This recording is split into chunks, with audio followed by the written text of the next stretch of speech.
किसी ने बड़े कमाल की बात कही है कि यूं तो रक्तदान और कन्यादान महान दान है, लेकिन आज के जमाने में वक्त दान भी अपने आप में बहुत बड़ा दान है। नमस्ते दोस्तों, मैं हूं आरजे कार्तिक। माय एफएम से 4 दोस्तों की कहानी है, नवीन, संतोष, मनीष और प्रवीण। 12th की पढ़ाई पूरी करने के बाद पुराने जमाने की कहानी अपनी अपनी साइकिल से रवाना हुए और उस शहर का जो बढ़िया वाला होटल था वहां चाय नाश्ता करने के लिए पहुंच गए। चारों ने मुश्किल से मिलकर 100 रुपए इकट्ठा किए थे। वहां पर जाकर के बढ़िया सी उन्होंने छोटी सी पार्टी कर ली। पार्टी खत्म होने को आई थी, वो पैसे लेने के लिए बिल लेकर के वेटर आया। तभी चारों के बीच में एक डिस्कशन शुरू हुआ कि आज से 40 साल के बाद में हम चारों फिर से मिलेंगे। तब तक नहीं मिलेंगे, 40 साल के बाद में मिलेंगे और इसी होटल में मिलेंगे और पार्टी करेंगे, और उस दिन जो सबसे आखिरी में आएगा उसको बिल के पैसे देने। चारों ने कहा बहुत बढ़िया, बहुत बढ़िया। वो बच्चों वाली शर्त लगती वो लग गई। तो 40 साल के बाद मिलने का डिसाइड हुआ। वो जो वेटर था वो सारी बात सुन रहा था। उसने कहा ठीक है, अगर आप 40 साल बाद आते हैं और मैं यहीं रहा तो मैं भी आपकी वो 40 साल बाद वाली पार्टी देखना चाहूंगा। 40 साल कब बीत गए मालूम नहीं चला। पूरे शहर का नक्शा बदल गया, मल्टी स्टोरी बिल्डिंग बन गई, फ्लाईओवर बन गए, सब कुछ चेंज हो गया। और चारों दोस्त जो थे उनकी जिंदगी तो कंप्लीटली अलग अलग हो चुकी थी। कोई इंजीनियरिंग के लिए दूसरे शहर में चला गया था, कोई सरकारी कॉलेज में दाखिला ले रहा था, कोई अपना बिजनेस शुरू कर चुका था। सब ने अपनी अपनी जो है जिंदगी जीना शुरू कर दिया था और जिंदगी में बहुत आगे बढ़ चुके थे। 40 साल बीतने के बाद में सबको तारीख याद थी, 1 जनवरी को मिलना था। शाम के लगभग 6 बजे होंगे। वो जो होटल थी वो 5 स्टार होटल बन चुकी थी। वो जो वेटर था उसका मालिक बन चुका था भोला। एक लग्जरी कार आकर के रुकती है और उसमें से मनीष निकलता है और जाकर के सीधा होटल में देखता है तो वो जो सेठ बन चुका था भोला वो पहचान जाता, कहता अरे आप आ गए, क्या बात है, आपके लिए प्रवीण सर ने टेबल बुक करवा दिया, आप बैठिए। और आपने मुझे पहचाना कि नहीं, मैं वही वेटर हूं जो उस दिन था। बोला अरे क्या बात है, आप तो मालिक बन गए। मनीष को इस बात की खुशी हो रही थी कि मैं पहले आ गया, मुझे बिल नहीं चुकाना है। मनीष बैठा ही था कि थोड़ी देर के अंदर जो है संतोष आ गया। संतोष कहने लगा कि मैं तो बहुत बड़ा बिल्डर बन गया हूं। मनीष कह रहा था मेरी तो ज्वेलरी के शोरूम चल रहे हैं 3-4।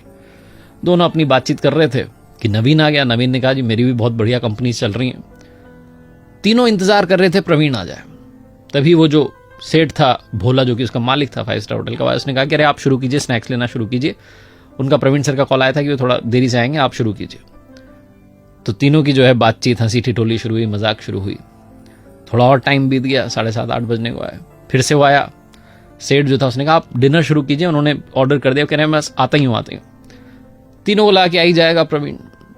उन्होंने डिनर कर लिया। डिनर करने के बाद उन्हें लगा कि प्रवीण तो आया ही नहीं। उन्हें अंदर से थोड़ा बुरा भी लग रहा था कि दोस्त से नहीं मिले, और वो भारी मन से सोच रहे थे कि अब बिल पे करते हैं, निकलते हैं। तभी वापस से सेठ आया भोला। उसने कहा कि आपका बिल जो है पे कर दिया गया है। तो तीनों चौंक गए कि प्रवीण ने बिल भी पे कर दिया, आया भी नहीं। बाहर निकलने ही वाले थे कि गेट पर एक लड़का जो है गाड़ी में से उतरता है, दौड़ के आता है और इनके चरण छू लेता है, इनको प्रणाम करके कहता है अंकल नमस्ते, मैं आपके दोस्त प्रवीण जी का बेटा हूं। मेरे पिता जो हैं शिक्षक बन गए थे और मुझे इस काबिल बनाया कि मैं इस शहर का कलेक्टर बन गया।